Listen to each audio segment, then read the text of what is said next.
It was supposed to be another warm Texas evening, the kind that hums with life. The air was thick with heat, the smell of dust rising from the roads, and the fading light turning the sky a soft amber. In the small towns across the hill country, families barbecued on porches, children laughed in backyards, and the cicadas sang from the trees. Everything felt calm, ordinary, safe. But then, the wind changed. The color of the sky shifted, from gold to gray, from gray to green. That eerie, sickly shade Texans have learned to fear.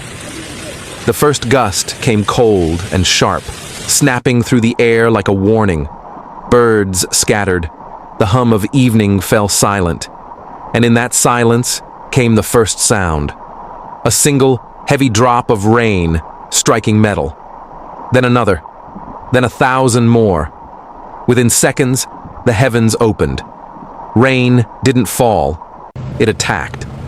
Sheets of water hammered the ground, swallowing streets, driveways, and fields in minutes. Cars disappeared beneath waves of brown water. People ran for higher ground as ditches overflowed into yards, yards into streets, streets into rivers. The sound was deafening, a continuous roar, as if the sea itself had broken free.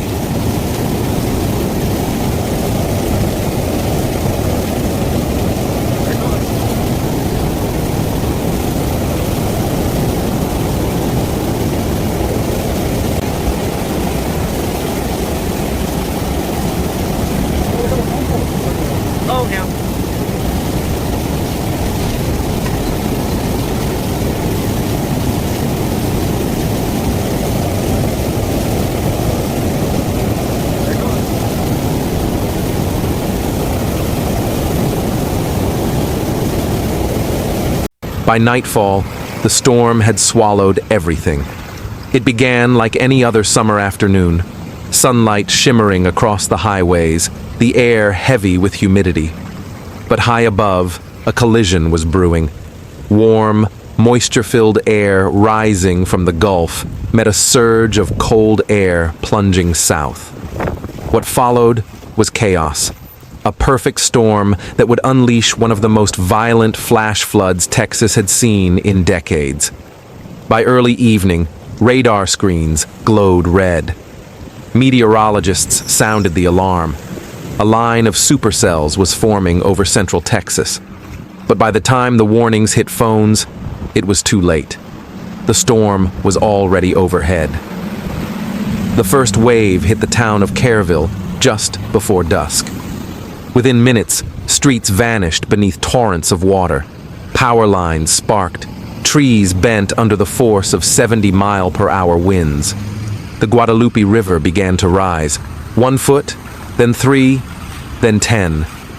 In just under an hour, it had climbed over 25 feet, bursting through its banks and ripping across the hill country with terrifying speed.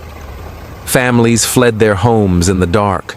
Parents carried children through waist-deep water, guided only by flashes of lightning.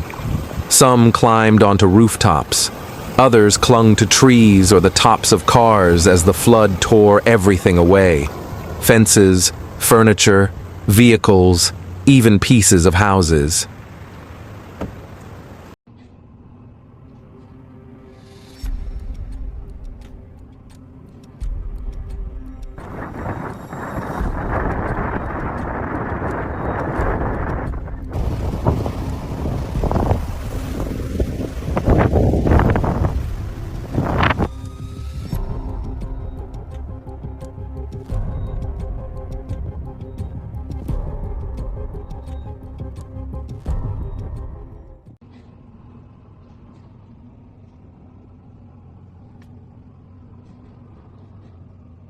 The current was relentless.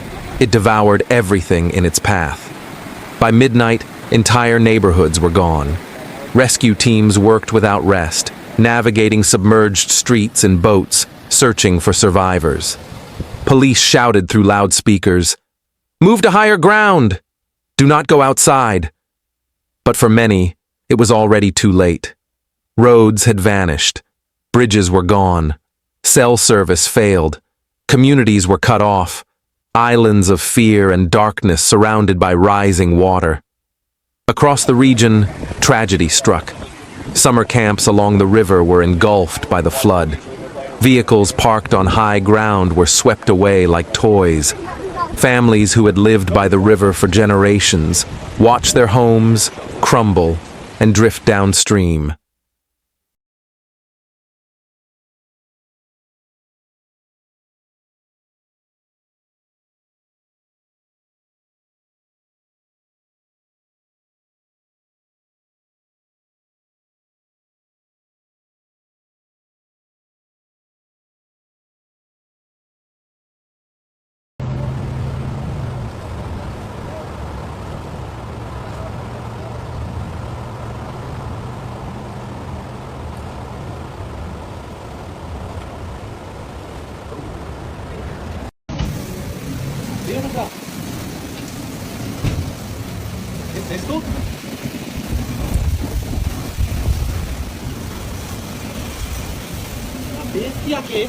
In the rural towns of Hunt and Comfort, the water tore through with such force that even concrete structures collapsed.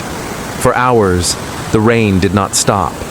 By dawn, more than 20 inches had fallen, nearly a month's worth of rain in less than half a day. The once calm rivers had become raging monsters, clawing at the land. The Guadalupe was unrecognizable, its banks stretching miles wider than before. Fields had turned into lakes. Towns had become islands. Helicopters buzzed overhead as daylight revealed the scale of devastation. Entire stretches of highway were gone. Piles of cars lay jammed against trees and bridges.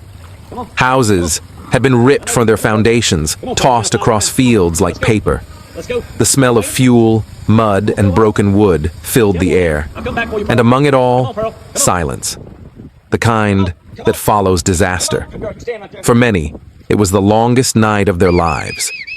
In the days that followed, the true cost began to emerge.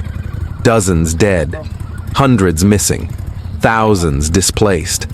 Emergency shelters filled with families wrapped in blankets, holding photographs of loved ones they couldn't find. Churches opened their doors. Schools turned into makeshift dorms. Volunteers arrived with boats and supplies, moving through streets that only days earlier had been bustling neighborhoods. Yet amid the destruction, there were moments of extraordinary courage.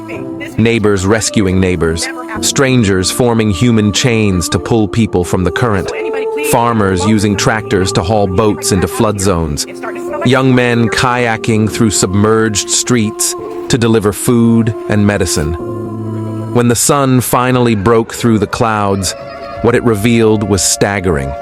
Streets buried under thick mud, fields drowned in silence, boats lodged in treetops.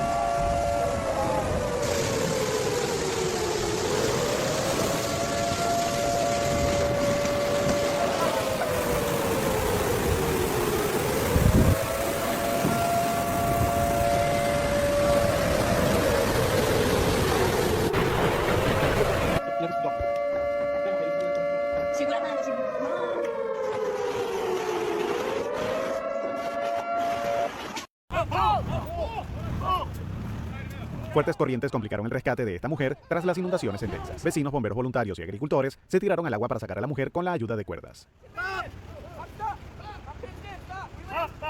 Power poles bent like matchsticks. In some areas, the water line on houses stood 3 feet high, a brown scar marking where the river had claimed its territory. It wasn't just property that was lost. It was history. Generations of family homes, heirlooms, childhood memories, gone in a single night. Experts called it a once-in-a-century event, but locals knew better. These floods weren't rare anymore. Warmer oceans, heavier rainfall, and unpredictable storm systems had turned what used to be the exception into the new reality. Texas, a land built on resilience, now faced a future where flash floods would strike faster, harder, and more often than ever before. In the aftermath, the cleanup began. Slow, painful, endless. Volunteers shoveled mud from doorways. Families searched through debris for anything salvageable. Children returned to schools that only days before had been shelters. The government declared a state of emergency. Military units joined rescue operations, airlifting supplies to remote areas. Across the hill country, the sound of helicopters echoed day and night. But even as the waters retreated, the emotional toll deepened. Survivors spoke of the sound, the roar of water, the screams for help, the silence after it passed. One woman described watching her house collapse from a distance, powerless to stop it.